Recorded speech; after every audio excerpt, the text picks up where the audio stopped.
This is the Dollemore Daily, and I'm Jesse Dollemore.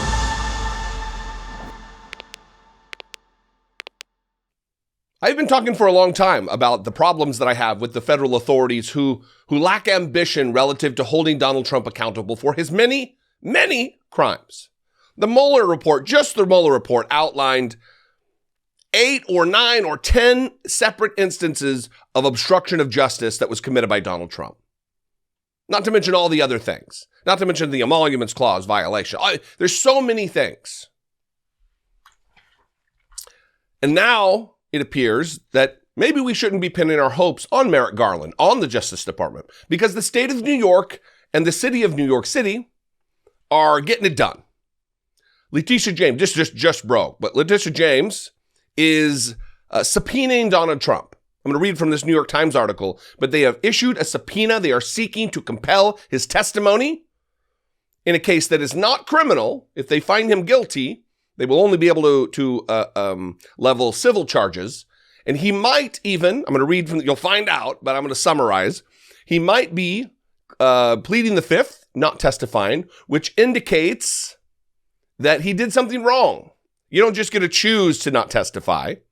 The Fifth Amendment protects your right against self-incrimination. So if he pleads the fifth, it signals to the world he did something wrong. But if he does plead the fifth in the civil case, it'll be a bad situation in the criminal case that could be rolling out by Cy Vance, the DA in Manhattan. I'm going to read from this New York Times article.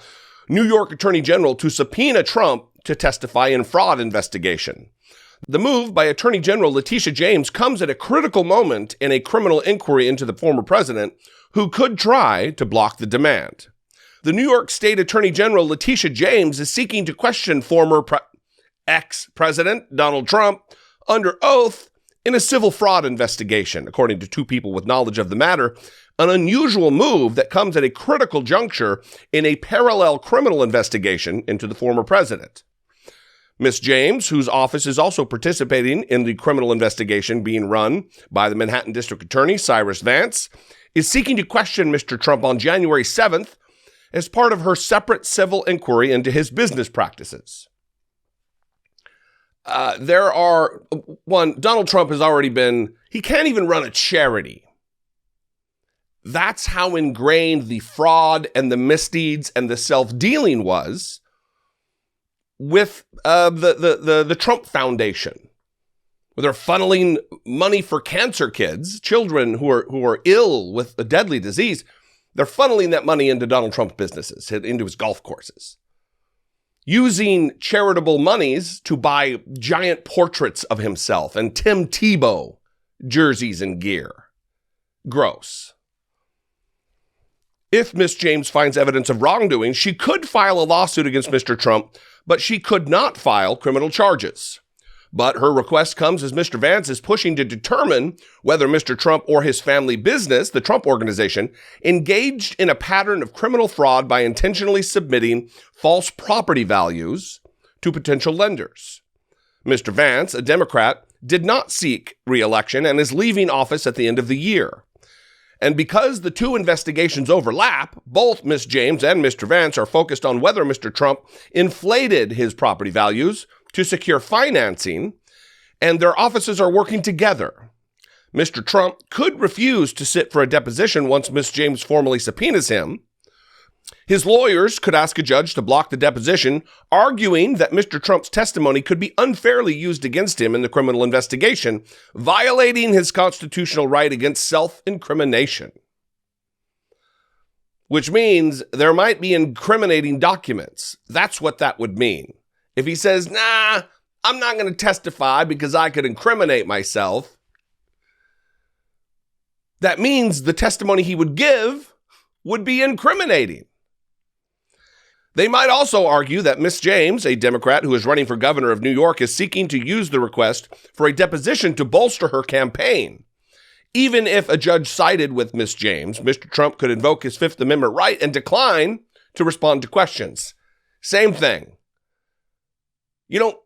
For two things. One, you're not just allowed to use the Fifth Amendment if you don't feel like testifying. It is to protect yourself against self-incrimination. If they called me to testify about whatever, I would have to testify because there's nothing that I would say that would incriminate myself.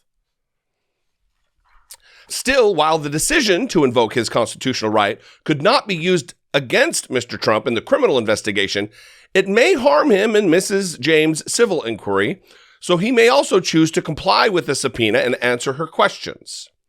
Jurors are barred from inferring anything from a defendant's refusal to testify in a criminal case, but the same is not true in a civil inquiry. Mr. Trump's silence could be used against him. A lawyer for the Trump Organization declined to comment, as did a spokesman for Mrs. James. This is all just happening right now.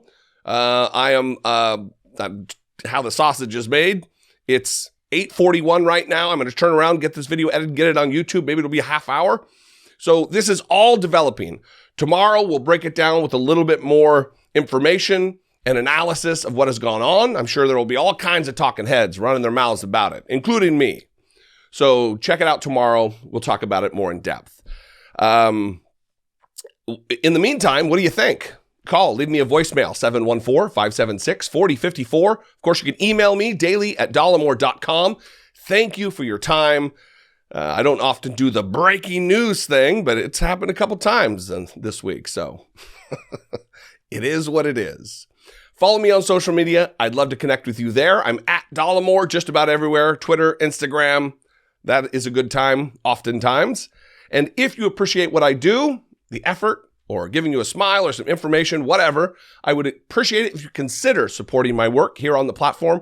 For as little as $1.99 a month, you can help support and produce my work by becoming a channel member. Click the join button below, see what's involved, and that is a great way. Or you can head on over to patreon.com/IDoubtIt podcast. Maybe you're already given to a creator there and your account's already set up. Awesome. Anyway, I love you guys. The needle's moving. We don't have to rely on Merrick Garland. Things are getting done. See you next time. Until then, be genuine. Take care of one another.